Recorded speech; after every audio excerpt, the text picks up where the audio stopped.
Hello everyone, and thank you so much for tuning in to ChasingCinema.com's official YouTube channel. I'm your host, Jacob Tiranno, and today is Throwback Thursday, which means I do a review of, I pick a movie out of my collection or something I've watched recently that came out some time ago. Could be a month, could be 100 years, it doesn't matter. And I talk about one of the movies that I feel was worth my time and worth discussing about. But before I get into that, make sure to tune into yesterday's video on movie news. I talked about Moana, the new Disney film, which they found a new princess for. I talked about the new Trumbo International trailer, as well as Star Wars 7. So if you want to check out that video, you can do so right here. So today I'm going to be reviewing a movie from 2003, and that film is called The School of Rock. Now, I remember not being such a big fan of School of Rock, but after some constant reappearing in my everyday life, I felt that it was necessary to watch it again. And because my girlfriend has been telling me that I need to watch this movie probably for the past year. So I went and saw Kevin Smith last Friday. He did an Evening with show here at the Hard Rock, which is a great show. I love Kevin Smith. I love going to watch him. He's always great fun. And he was talking about Richard Linklater and talking about School of Rock. And my girlfriend's like, that's it. Come on. We have to watch this movie. It's getting brought up everywhere we go. You just need to rewatch it. So I said, okay. And to be honest, I forgot Richard Linklater directed this picture, but I do remember seeing it for the first time. It was one of the few movies me and my dad went and saw, because my dad never goes to movies, not because, you know, he just doesn't care to, he falls asleep all the time. My dad was that kind of person. He falls asleep in the movies. He's watching one at home, he falls asleep first 20 minutes. If he's in theaters, chances are he'll fall asleep. But I was really, I still am. But I was a really diehard Alice Cooper fan at the time. And I still am a diehard Alice Cooper fan, but I mean, that was all that I was really listening to. And I figured, wow, if this movie is going to really kind of dedicate theirself to the world of classic rock, how do we not have at least a good portion talking about Alice Cooper? And from what I remember, the School of Rock, I believe, used School's Out for Summer in the trailer. And I was like, oh, it's meant to be. Now, I'm not crazy about Jack Black. Except for in the Kung Fu Panda movies. I love those movies, and I talk about them with such high regard. I could go on about days on why those are so great. They are funny, they are beautiful, they are adventurous. I mean, they're so much fun. But anything else, I really am not crazy about Jack Black in. And this movie was, I don't think, any different the first time I saw it. I think that he was just kind of Jack Black being Jack Black. I think some of the kids were good.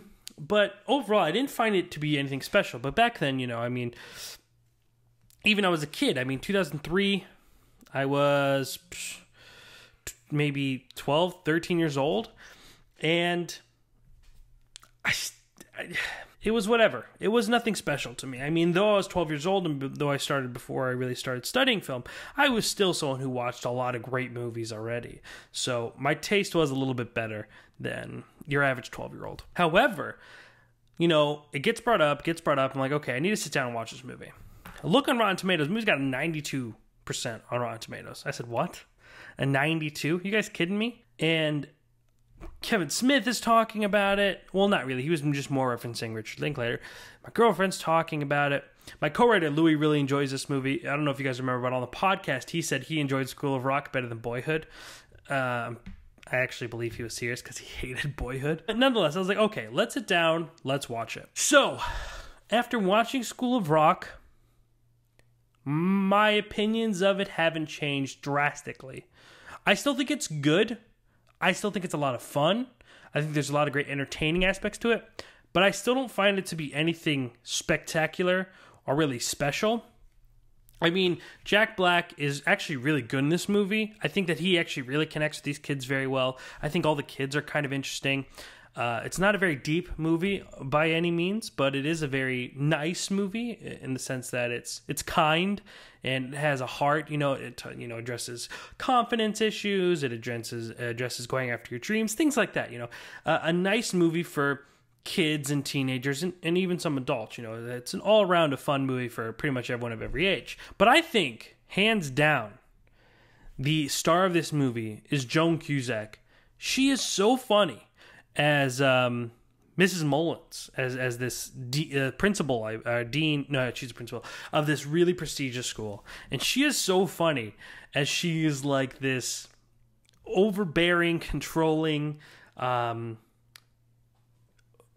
seemingly mean, kind of by the book person, but it's the way that she kind of expresses it like she's not really that person, and she's just trying to put on this facade that makes it so funny.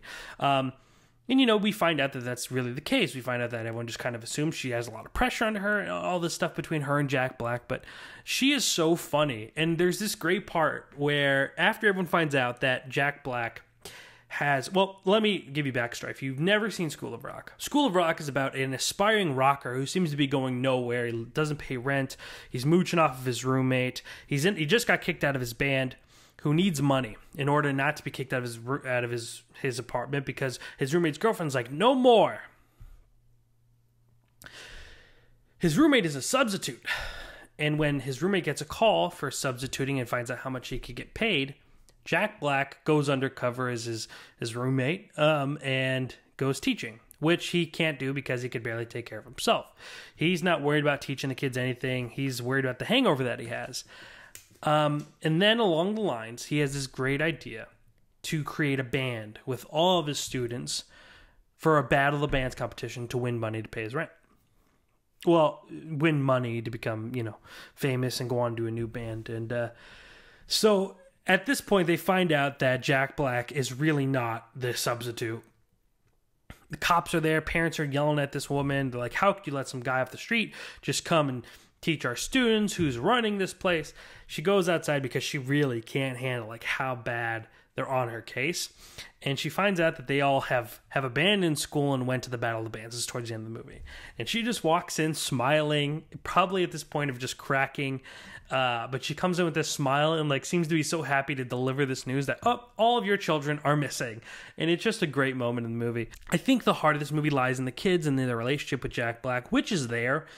But again, like I find it to be a very surface movie. I don't find it to be anything really original or different. You know, we've seen a lot of movies where adults and kids kind of latch on and create this amazing relationship.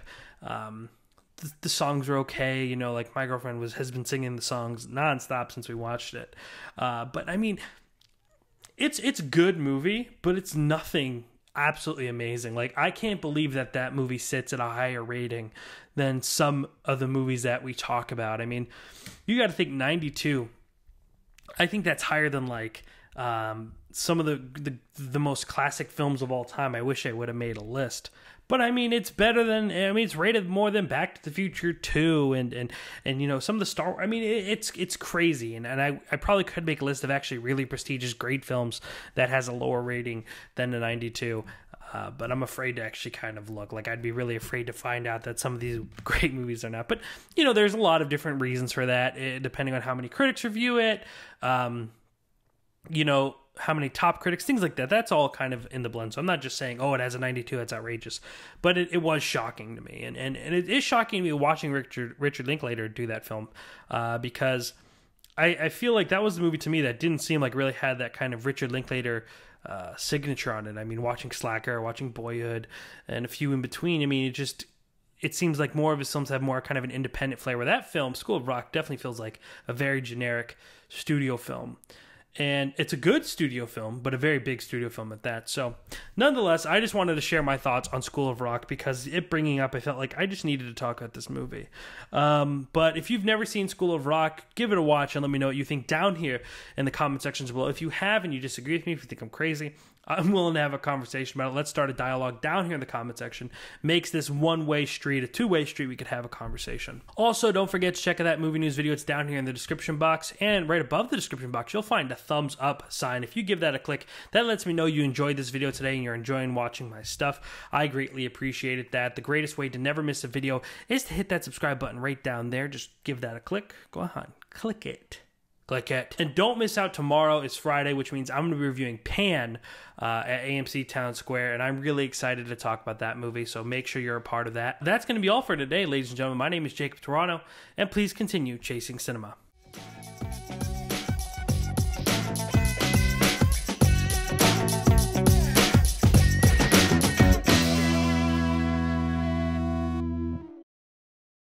And,